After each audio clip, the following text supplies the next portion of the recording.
Y yo aquí me hallo donde las estaciones caminan a la inversa. En agosto frío, un verano rojo. Espero en un espacio duro, en un tiempo pendular, y abajo la lluvia cae, primavera, abajo. Rescato a medias la primera piedra de la casa de la infancia donde nació mi padre, isla de Yaqui, provincia de Colchagua, ciudad de Santa Cruz, el sur de las lentas vides y la tierra que cubrió a los míos con su polvo y su silencio. Es todo una memoria muerta. Y yo aquí me hallo en una tarde de sombras, mientras la lluvia se escurre, otra vez la lluvia, y se aleja con un ruido de hueso.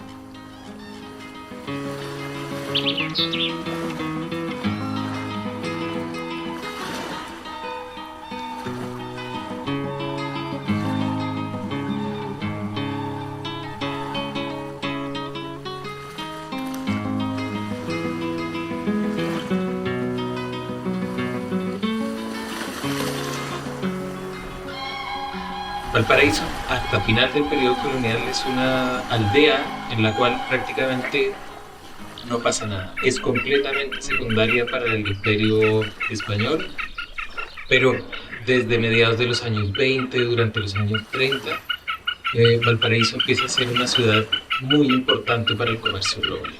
Valparaíso es la última parada en el circuito del Pacífico Sur, la primera parada de todos los buques que vienen desde Buenos Aires y desde el Atlántico para ir a todas las localidades del Pacífico, Lima, Guayaquil, México. Y en ese sentido Valparaíso se empieza a llenar durante el siglo XIX de migrantes, de ingleses, de alemanes, de españoles, que traen el comercio, que traen cosas que han comprado en la industria inglesa, en la industria europea.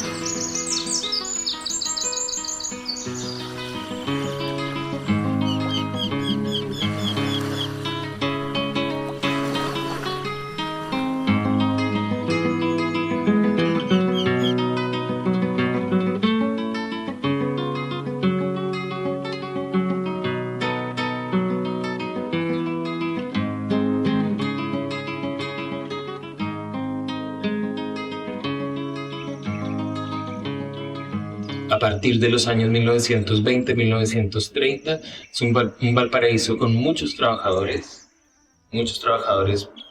mal remunerados, asociados, sindicalizados en muchos casos, y que tienen que vivir en esta pobreza de un puerto que alguna vez fue un puerto floreciente. Mientras algunos descubren cómo matar, otros trepan en un trapecio de luz. El sol camina de espaldas al llanto, que en el luto enjugan las mujeres. Y los que cantan la canción del oro, rodando las palabras gruesas del odio. El poeta cambia el mundo, sus palabras, yergue como puñales y denuncia la fragancia de la rosa y a la música marina y fetal. Cumple con la belleza del mundo. Los unos seguimos cogiendo la lección de las hojas que mueren y renacen a la primavera siguiente. Los otros abandonamos la tierra y marchamos. Enterramos la rosa amarilla del espanto. Vadeamos la débil orilla y navegamos hacia la noche. No falsificamos nada, no bajamos al sueño. Por los ríos ajenos vamos, sin los nuestros, en un tiempo oxidado. Yo creo que las primeras poesías no fueron del exilio, sino que de las prisiones. Y iban llegando al exilio. Yo partí de Chile el año 75 y aquí nosotros conocíamos muy poco de lo que estaba pasando. Y de lo que estaba pasando, digo, desde el punto de vista de escritura, pero sabíamos que, por ejemplo, qué sé yo, Ángel Parra estaba en Chacabuco, por lo tanto, estaba trabajando después. Después se supo mucho más cuando, por ejemplo, Jorge Montealegre, que es un poeta que ha publicado varios libros, muchos libros, ensayos y incluso un testimonio, y él sacaba, me salto, cuando lo echaron de Chile, sacó una revista en Francia, se llamaba El barco de papel. Entonces, bueno, yo diría que esa sin duda es la primera expresión, poemas en general anónimos y en la prisión, ¿no? Y bueno, y después ya cuando empieza a sentarse un poco el exilio y también a normalizarse, entre comillas, la situación en Chile, la gente vuelve a escribir, los poetas, muchos de ellos, de los escritores, vuelve a escribir, y también hay muchos jóvenes que sienten la necesidad de escribir. Yo creo que en buena parte, por ejemplo, la gente que estaba en el exilio porque estaba en lugares donde no se hablaba el idioma, entonces surgen muchos grupos de poesía, o si no grupos, sí, se unen bastante, se unen en los distintos países, pero además individualmente. Y yo diría que en buena parte ese trabajo lo recogen muchas revistas que hay en los diversos países. Según dicen, el exilio estuvo en 50, 60 países, y yo creo que en cada país había por lo menos una revista. En este país donde ahora yo vivo, hay una ciudad donde ahora yo no vivo. En este país donde ahora vivo, las casas isabelinas tienen puertas muy pequeñas. En aquel país donde yo no vivo, hay otra ciudad. Cuando se mira a la distancia, las casas todas juntas parecen cajitas de copa, donde la gente y los nuevos amores entran y salen por las ventanas. 4 poetas que vivieron en Valparaíso, son nacidos en Valparaíso y luego fueron exiliados y escribieron sobre la ciudad fuera de Valparaíso. ¿Sí? Se invierte el fenómeno un poco de afuerinos o extranjeros que llegan a la ciudad y escriben sobre la ciudad. Aquí se da el fenómeno contrario y está signado por la nostalgia y por el trauma político del exilio. ¿Sí? Está Alicia Galás, que estuvo exiliada en Estados Unidos, a Louis Besson en Francia hasta la fecha, Eduardo Embry, el Gitano Rodríguez, que es importante porque tiene una figura de la nueva nación chilena. Entre ofertas y eslogans y ritmos traicioneros, por amor a mi fe y a la vida que viene, canto la poesía de mis compañeros. Por amor a mi fe y a la vida que viene, canto la poesía de mis compañeros. La verdad es más fuerte que cualquier cadena. Nada grita más fuerte que un verso prisionero. Mientras la canción se cansa y el arte se desploma, canto la poesía de mis compañeros. Yo soy Eduardo Embry Morales. Vivo en Inglaterra de hace más de 40 años y eso se produjo después del quiebre institucional en Chile, en 1973. Salí, pues, invitado a Inglaterra para estar seguro de que no me iban a matar. Antes de esta situación, el movimiento de la poesía chilena en Valparaíso ya comenzaba a tener una fuerza extraordinaria, principalmente Ennio Mortedo, quienes todos conocen, era para mí un maestro. De hecho, él y yo éramos trabajadores.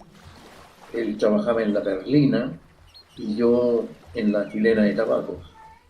Y nos comunicábamos con una especie así de conversación dominguera. Era el tiempo que teníamos libre.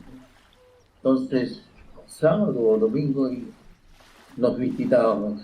Yo principalmente iba a Chorrillos, me parece que estaba la fábrica esa, y allí pues teníamos conversaciones de poesía. Principalmente era Ennio el que presentaba sus obras, que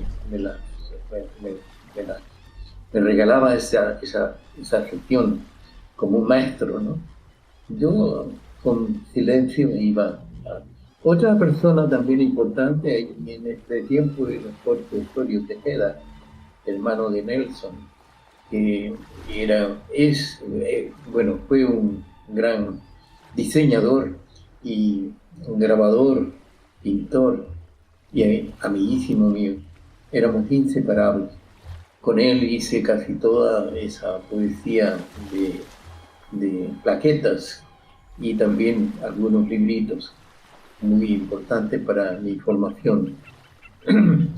También en aquel tiempo pues era nacido a la SED, la Sociedad de Escritores, que fue fundada por Ricardo Hurtado, otro poeta, y muy bien llevada también por Alfonso de la Raona, un extraordinario poeta con un estilo clásico muy puro y extraordinariamente bueno. También en ese tiempo conocí a Oliver Wendell del norte, a Nelson Osorio, que era prácticamente nuestro maestro, junto con José Varela, que fue mi maestro y amigo. Yo creo que Valparaíso, bueno, todos los que hemos estado en Valparaíso sabemos qué es Valparaíso, qué es lo que significa como lugar, como espacio. Y siempre cae bajo ese grupo. Entonces,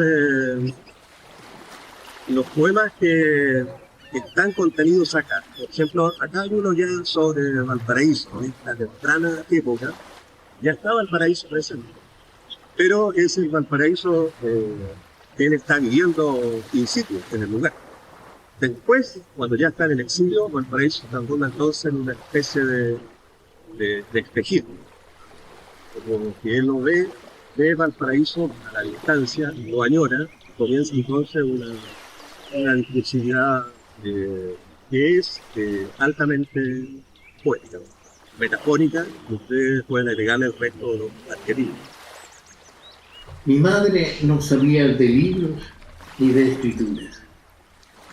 Nos enseñaba a comprender las primeras letras con sus manos.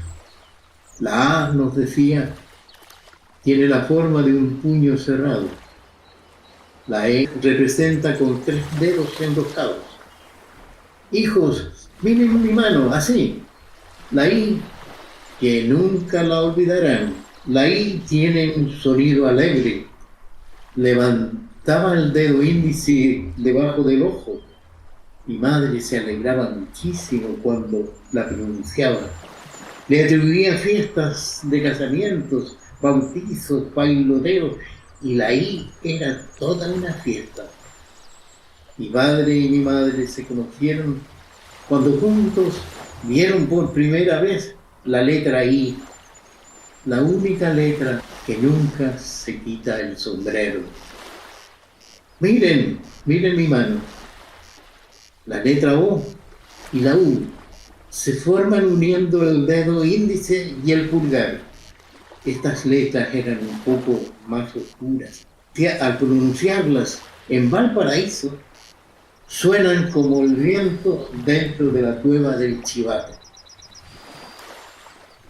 Bueno, nosotros con Osvaldo nos conocimos en el 81, a fines del 81, en un congreso que hubo en Frankfurt de literatura chilena del interior y del exterior. O sea, bien complicado el título.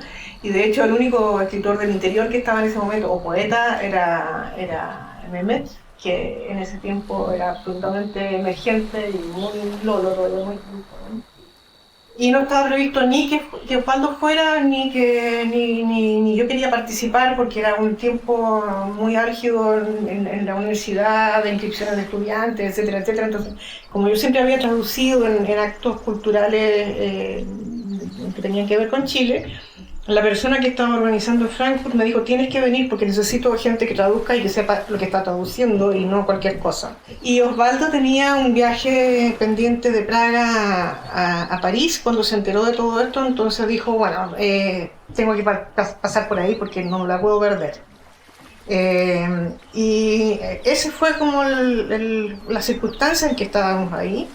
Y resulta que para el acto de apertura, que era una cosa importante, estaba Waldo Teitelbaum, por supuesto, y Fernando Alegría, y la gente del Pen Club alemán, etc. El grupo que tenía que cantar no apareció. Entonces le pidieron a Osvaldo que tocara. Y Osvaldo dijo: bueno, sí, puedo tocar, pero yo no puedo hablar alemán, así que necesito a alguien que me traduzca. Y entonces me pidieron a mí que suba al escenario para traducirle, y lo hice. Y después nos enteramos de que entre Fernando Alegría y Luis Bocas, que era el director de la revista Araucaria en esos tiempos, el director de contenido, hicieron una apuesta que cuántos años iba a durar el romance. Y nosotros, nada, porque nosotros estábamos simplemente colaborando lingüísticamente, pero parece que había mucho ambiente y mucha onda. En fin, así que así fue como nos conocimos. Yo pienso que una idea, un concepto relevante para abordar la vida y la obra de Gitano Rodríguez es la idea de comunidad. Sobre todo la comunidad en la que él se forma alrededor de la década del 60. Tanto en Valparaíso como en Santiago, una escena sobre todo que llega a ser un tanto dominada o eclipsada por lo que se llamó la nueva canción chilena. Yo creo que en esa idea de comunidad en la cual él se forma, él adquiere un conocimiento de tradiciones, tanto tradición popular como de tradición literaria, ¿no? Recordemos que parte de ese grupo de Valparaíso en el cual él participa son en ese entonces jóvenes críticos y profesores universitarios como Luis Ñeco Madrigal o Nelson Osorio. Y en esa comunidad él adquiere también muchos elementos que los van a acompañar en su obra posterior, como por ejemplo cierto conocimiento de ritmos, diferentes tradiciones, la plasticidad de la palabra que caracteriza su poesía, también se puede ver relacionada con todo ese desarrollo de la canción, no solo a nivel nacional, sino que también latinoamericano. Comienza a tener contacto con otras escenas de nuevas canciones en Argentina, en Uruguay, en Brasil, en Cuba, etc. Este es el armazón en donde vivo. Palomas, árboles infinitos, palabras, los nombres de mis amigos muertos y otros que el exilio repartió por el aire.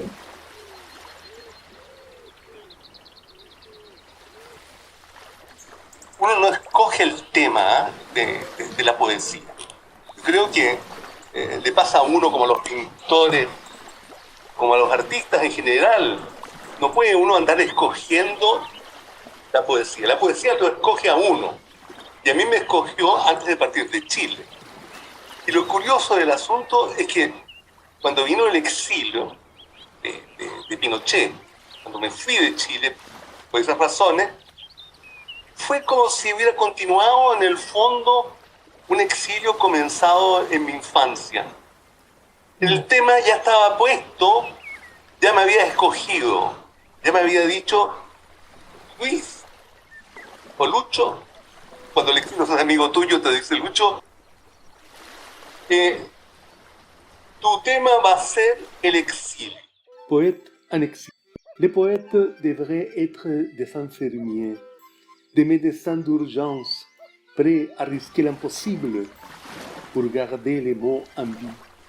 À l'âge mûr, souvent en exil, ils s'écriront la légende des choses minimes, des instants qu'ils ont eu la chance de sauver.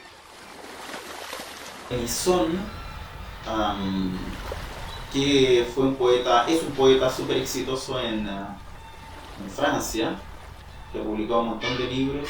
Es una poesía más bien de la reconstitución del imaginario de Valparaíso en Francia, ¿sí? Y como de la captación de un mundo propio.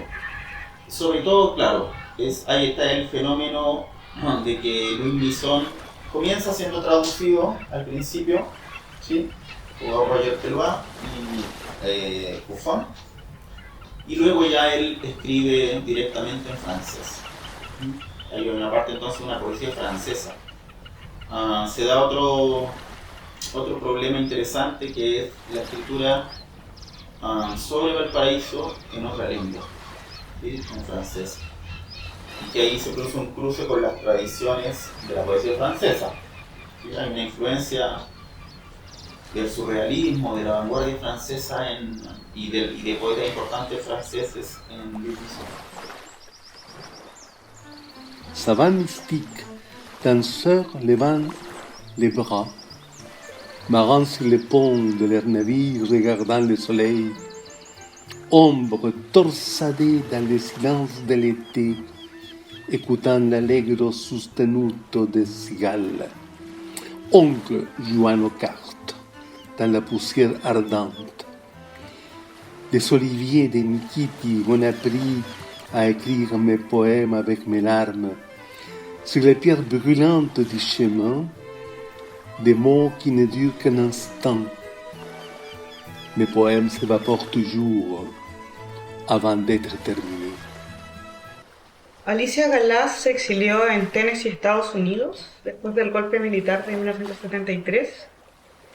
Nunca regresó a Chile hasta su muerte en 2003. Hizo su aparición literaria en el Norte Grande con el primero de sus 3 libros, que se llama Jaula gruesa para animal hembra, de 1972. Y una vez fuera de Chile publica su segundo libro llamado Oficio de Mudanza, en 1987, que lo publicó en Madrid. Y en 1990 ella publica Señales distantes de lo preferido, donde hace una relación importante con su lugar de arraigo y su lugar donde ella nació y creció en su infancia y adolescencia, que es Valparaíso. Alicia Galás se desempeñó como profesora de literatura en la sede de Tarapacá de la Universidad de Chile y como directora de la revista Tebálida, que reúne a varios escritores e intelectuales de izquierda. Y aunque se encuentra en otro entorno provinciano al momento de su exilio, su infancia y adolescencia que transcurren en Valparaíso es lo que ella más hace ver en su poética del desarraigo. Durante la década del 40 y el 50 ella vivió en Valparaíso y ella hace referencia a ese Valparaíso, ¿no? El Valparaíso anterior al exilio. Mezcla un doble sentimiento, un sentimiento ambivalente, ¿ya? Donde por un lado ella, su yo poético, hace un llamado a arraigarse en el territorio nuevo prestado a Estados Unidos, pero también por otro lado Galás deja ver esta desterritorialización físico y metafísica en sus versos, ¿no? Y querer reunirse con esa subjetividad que es anterior, ¿no? Y con esa de otrora y con ese aquí y aquella mujer y académica que había quedado en Chile antes de su exilio. Y heme aquí en otras constelaciones, lejos del mar y en lengua extranjera que tropieza con mis sílabas. El apremio de vivir sin tiempo, la vida que sube torrencial, entrando en cualquier autopista, los parámetros del próximo centro y un sol esquivo que los huesos chupan desesperadamente. Los Andes existen y son un largo llamado. El océano Pacífico es añoso de melancolía.